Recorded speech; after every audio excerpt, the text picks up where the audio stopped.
अस्सलाम वालेकुम मेरे भाइयों। अल्हम्दुलिल्लाह आज हम मक्के से मदीना के लिए रवानगी है हमारी।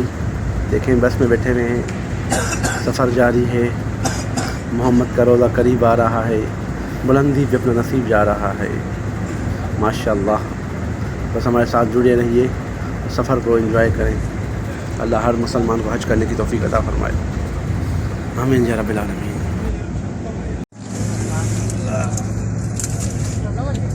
की वीडियो ट्रेंड में पूरा है। अल्लाहु अकबर, अस्तगफिरुल्लाह, सब अस्तगफिरुल्लाह पढ़े, सब अल्लाहु अकबर, अस्तगफिरुल्लाह। सब उड़ जाओ, तूफान आ गया, तूफान है।